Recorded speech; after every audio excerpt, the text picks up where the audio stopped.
Assalamualaikum warahmatullahi wabarakatuh. Di sini saya akan mempresentasikan tentang proses tenaga eksogen dan pengaruh terhadap kehidupan. Saya Siti Aisyah sebagai moderator. Saya Sakinatul Jannah sebagai pemateri 1. Saya Melia sebagai pemateri 2. Dipersilakan untuk pemateri pertama untuk menjelaskan. Tenaga eksogen. A. Pengertian. Tenaga eksogen adalah tenaga yang berasal dari luar yang berpengaruh terhadap relief permukaan bumi. Tenaga eksogen dapat berupa sinar matahari, pemanasan, pendinginan, air, angin, gelombang air laut, gletser, dan makhluk. Pada umumnya, tenaga eksogen bersifat merusak.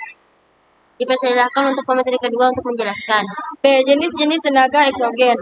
1. Pelapukan. Pelapukan adalah penghancuran batuan dari bentuk gumpalan menjadi butiran yang lebih kecil, bahkan menjadi hancur atau larut dalam air.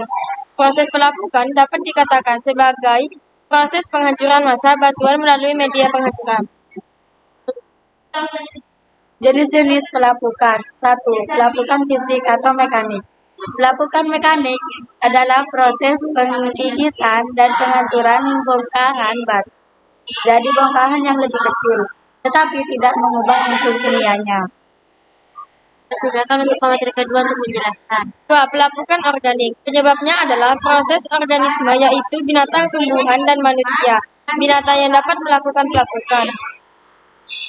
3. Pelapukan kimiawi. Pada pelapukan ini, batu-batuan mengalami perubahan kimiawi yang umumnya berupa pengelupasan. Pelapukan kimiawi tampak jelas terjadi pada pegunungan kapur. Gejala alam yang terjadi di daerah Katsir di antaranya. A. Dolina adalah lubang-lubang yang berbentuk corong.